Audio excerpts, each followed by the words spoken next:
نعم نعم ميسون، مثل ما نتابع الدكتور أنور الزرقاج وزير الدولة للشؤون الخارجية هو يقف في مقدمة مستقبل الوضع، وأيضا بجانبه السفير الأمريكي لدى دولة الإمارات، وأيضا عدد من المسؤولين من الخارجية الإماراتية. أن الرئاسة من يترأس الوفد الذي يستقبل الآن على مثل ما نتابع هنا هذا يفتح الباب الرئيسي للطائرة.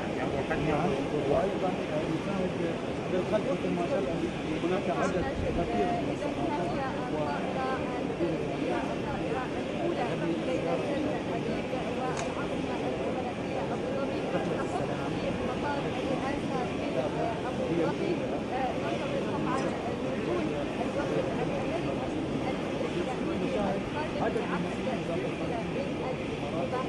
ومناقشة عدد من الملفات ذات الاهتمام المشترك بين الإمارات وإسرائيل وأيضا الولايات المتحدة. ننتظر نزول شبيب المستشار البيت الأبيض جاريد كوشنر الذي يرأس الوفد الأمريكي، والذي به أيضا مستشار الأمن القومي الأمريكي روبرت أوبراين، إلى جانب عدد من المسؤولين الإسرائيليين الذين على رأسهم مستشار الأمن القومي الإسرائيلي مهير بن الشباك. أعترف الساعة 1:45 عبر التوقيت العاصمة الإماراتية. الطائرة قبل قليل إلى طبعا الشخصيات رفيعة المستوى التي ننتظر نزولها بعد قليل تأتي لمناقشة عدد من الملفات في التجارة والاقتصاد والصحة والسياحة. نعم. لا بالطائرة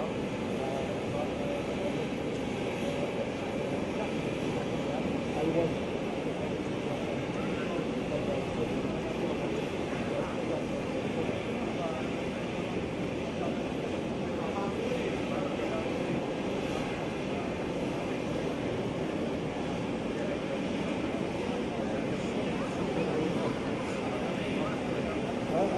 نشاهد تقدم الوفد الإماراتي بإقبال الوفد الإسرائيلي والأمريكي في جانب لكن نعود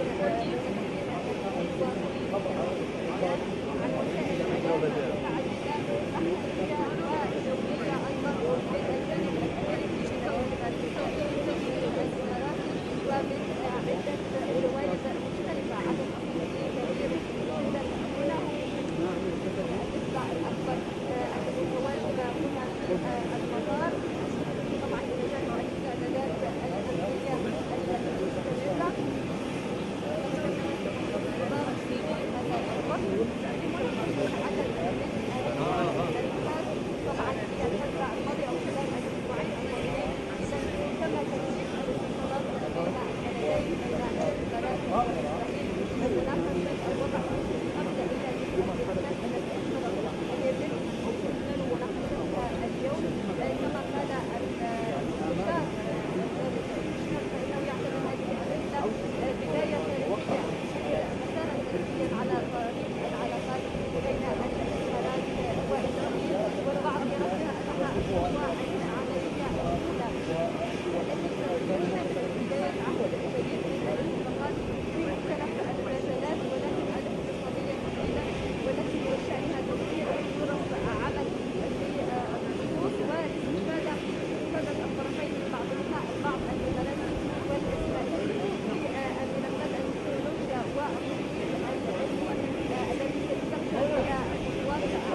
شايف الباب الآن؟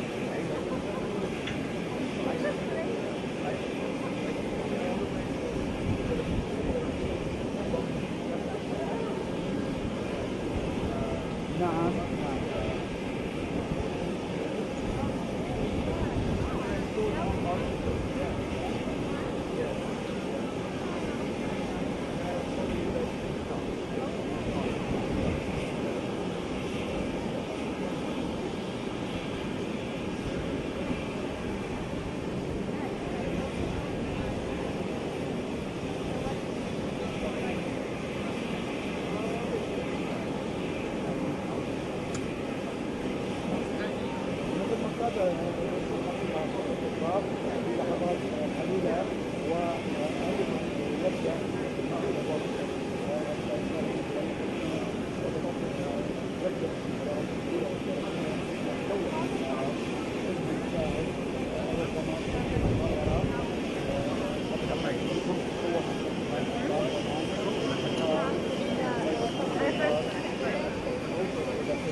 المؤتمر الرئيسي مالهم اللي بالسلاحيات طبعا. بس نحاول نصف عليهم لا نحاول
Thank you.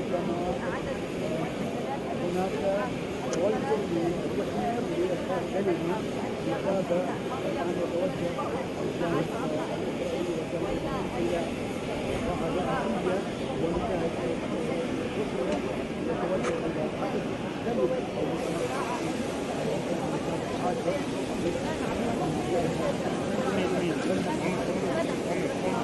Thank you. I bring greetings from President Trump to the great people of the United Arab Emirates. We just completed a truly historic flight, the first ever commercial flight from Israel to an Arab Gulf country.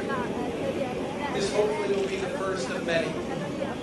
I want to thank and congratulate the Crown Prince, His Highness Sheikh Mohammed bin Zayed, my friend, on his leadership and courage. Last year, he celebrated the Year of Tolerance and welcomed Pope Francis to the Gulf. And this year, he welcomes Israel. Mohammed bin Zayed is truly leading the new Middle East.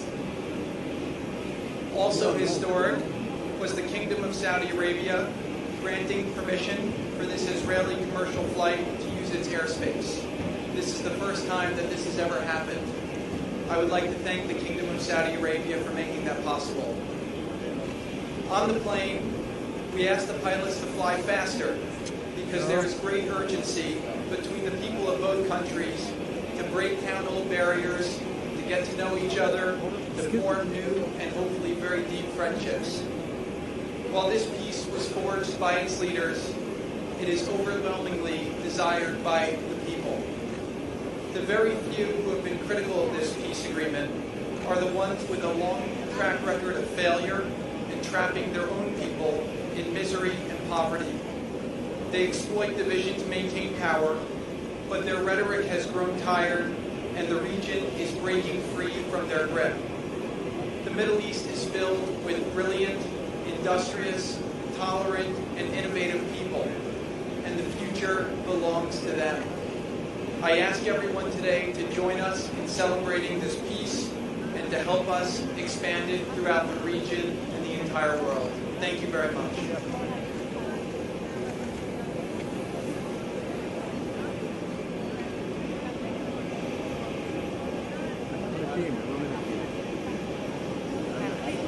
Good afternoon.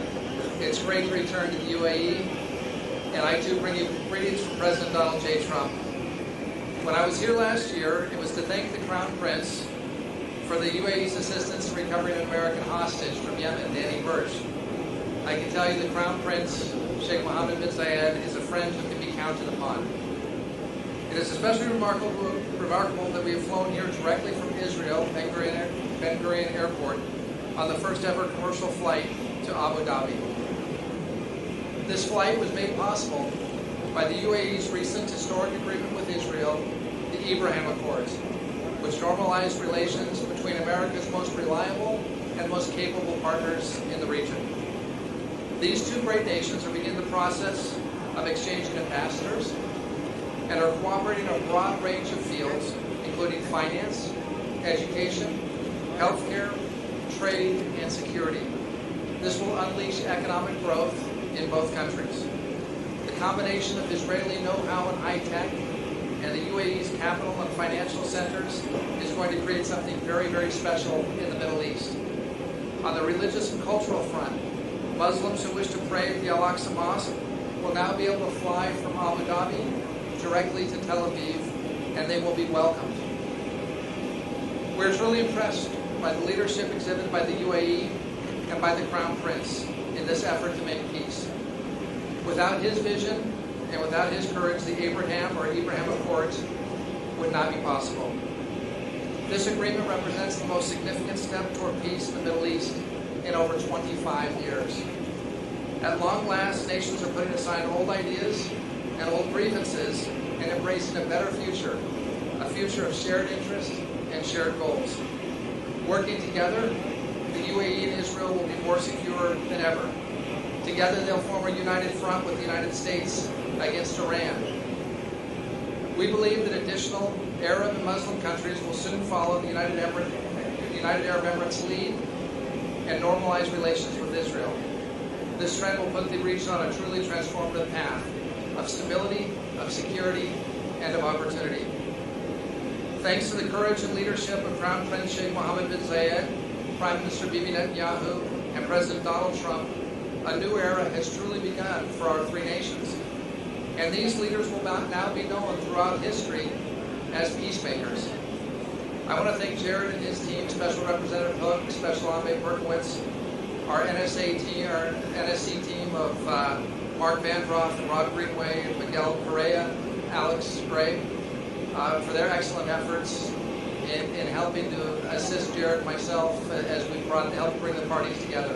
But the real credit here goes to the Israelis and to the Emiratis.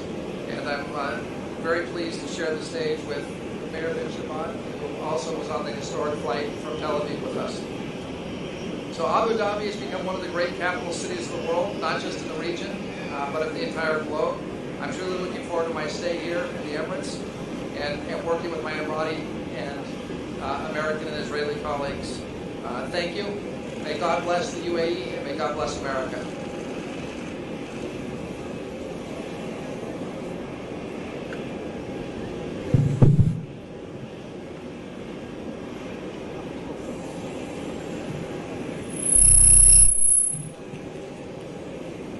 السلام عليكم ورحمة الله وبركاته.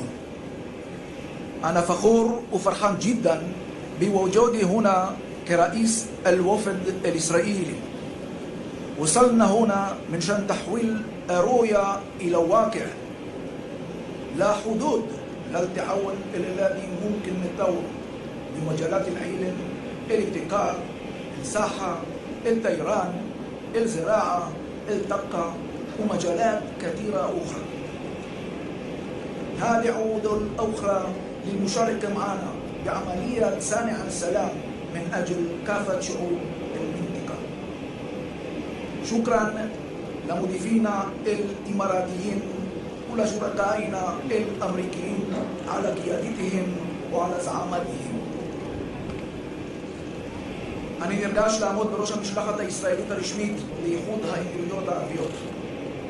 הגענו לכאן נציגים בכירים של ממשלת ישראל ואנוכי הדל בטיסה מסחרית ישירה היסטורית. הגענו לאור יום ולעיני כל במטוס הנושא את דגל ישראל ביחד עם ידידינו האמריקאים אשר להם תפקיד מפתח בכיוון השלום. בשם ראש ממשלת ישראל בנימין נתניהו אני מבקש להודות לנשיא ארצות הברית דונלד טראמפ ולשליחו ג'ארד קושנר וצוותו, כמו גם לעמיתי היקר רוברט אובריין, היועץ לביטחון לאומי של נשיא ארצות הברית, על החזון, על התבונה ועל המאמצים שהשקיעו כדי שנגיע לרגע הזה. רבע מאה חלפה מאז נחתם הסכם השלום האחרון בין מדינה ערבית לישראל. השנים הרבות שחלפו לא ריפו ידיים ולא החלישו את הכמיהה לכך. ברצוני להביע בפני מארחיי ובראשם הוד מעלתו שייח' מוחמד בן זאיד, נסיך הכתר של איחוד האמירויות, את הערכתנו על צעדו האמיץ. לישראל ולאיחוד האמירויות הרבה מן המשותף. אזורנו רווי אתגרים ואיומים, אבל יש בנו את העוז ואת היכולת לעמוד בפניהם. זאת, הודות לרוח האדם המפעמת בנו, לראייה החזונית, לדמיון לחשוב בגדול, ליכולת לחדש, לרצון להצליח, לנכונות להשתנות ולאמונה שבכוחנו לשנות את המציאות. אנו נושאים עינינו לאופק חדש באזור, אופק של שיתוף פעולה בין חברות מתקדמות, אופק של טכנולוגיה, של חדשנות, של שגשוג, של צמיחה ושל תקווה. לא בכדי אנו קוראים להסכם הזה ולנוספים שיבואו בעקבותיו הסכמי אברהם. אברהם, אביו הראשון, נשא חזון חדשני. הוא יצא נגד המסמרות והאמונות שרבו בימיו ולפניו. ייסד את האמונה באל אחד, האל שהבטיח לו להיות לכל הברכה לכולנו, ונברכו בך כל משפחות האדמה. בבואנו לכונן את היחסים בין ישראל לאמירויות, אנו שואבים השראה מאבינו המשותף ופורצים לדרך חדשה, דרך אמיצה, דרך של תקווה, של שותפות, של אחווה, של שגשוג ושל שלום. يعني هي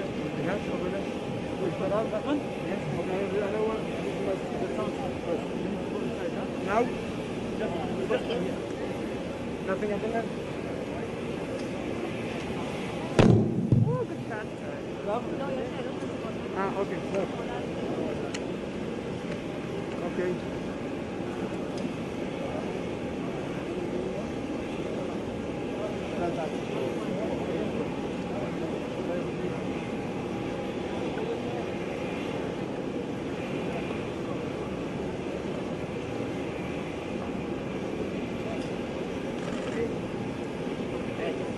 Mr. Jared, welcome to the UAE. How does this peace accord support the peace and throughout the region? And my second question is, how did it feel to you personally? How did it feel to you personally to be on the first ever commercial flight from Tel Aviv to Abu Dhabi? Thank you very much for the welcome. I believe that this agreement has the ability to change the whole course of the Middle East. For the last 3.5 years that I've been working on different issues in the Middle East, there's been a lot of sense of hopelessness. The last decades we've had conflict and war and division. And what happened here was 3 great leaders came together and they started writing the script for a new Middle East. President Trump worked very closely with Prime Minister Netanyahu and the Crown Prince Mohammed bin Zayed. And they said, we don't have to, the future doesn't have to be predetermined by the past. And so they showed a lot of courage, they worked together, and we realized that most people want the same thing. They want the ability to live a better life, they want to have a better job, they want to live in peace, and we're all sons of the same God. So for me to fly over here today was a tremendous honor. My grandparents survived the Holocaust. They were persecuted because of their faith in Nazi Germany in the 1940s. And they came to America, and they were able to experience freedom, and that enabled them to live the American dream and have a great life. And I'm very fortunate today to work for a great president of the United States, and to be a part of this delegation that took this historic flight shows that barriers that exist can be broken if we only have the courage and the optimism and the vision to see them through. So, thank you.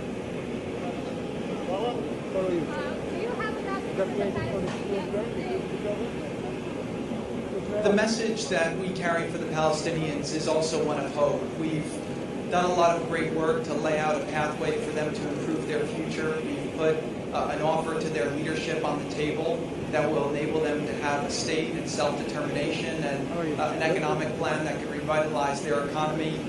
But we can't want more peace. We can't want peace more than they want peace. And so when they are ready, the whole region is very excited to help lift them up and move them forward. But they can't be stuck in the past. They have to come to the table. They have to figure out how do we do something that benefits everybody and allow everyone to move forward. So again, peace will be ready for them and opportunity will be ready for them as soon as they're ready to embrace it. Mr. Kushner, it seems apparent, based on statements on the plane and statements you've made in the past, that the U.S. is preparing for the possibility or perhaps the probability of selling the F-35 to the United Arab Emirates. Wouldn't that give 2 countries a QME in that Middle East? Would that defeat the purpose of the QME? And would you consider selling the F-35 to other countries in the region if the circumstances were right? United Arab Emirates has a very special defense relationship with America that goes back 30 years. They have tremendous capability. America and the United Arab Emirates work on tremendous missions together. They've accomplished incredible things. Right now, the biggest threat in the region that we see is Iran. You know, when President Trump came into office, ISIS had a caliphate the size of Ohio. There was a lot of funding that was going to terrorism, and there were a lot of people who were using the internet to radicalize youth. President Trump has worked very closely with the leaders of the UAE and the other Gulf states and other Arab leaders to try and bring the region closer together. The caliphate of ISIS, the physical caliphate, has been taken back, and now we're focused on the future and what advancements we can make. So the military relationship that America has with the United Arab Emirates is very special, just as the relationship that America has with Israel is incredibly special. And so the QME is something that can be respected while also advancing our military relationship with the United Arab Emirates. And we'll be talking more about that over the coming weeks and months. But today is about celebrating this historic breakthrough, which enables opportunities for the people to come closer together, for people from the technology sector, from the economy, from the agricultural sector, and even for the security sector to start working together. So the thing that brought everyone together is that there are a tremendous amount of common opportunities between the countries, and it's within the interest of both countries to move forward, and that's why both leaders showed the courage to make the historic step that we are taking today. Thank you.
Christmas.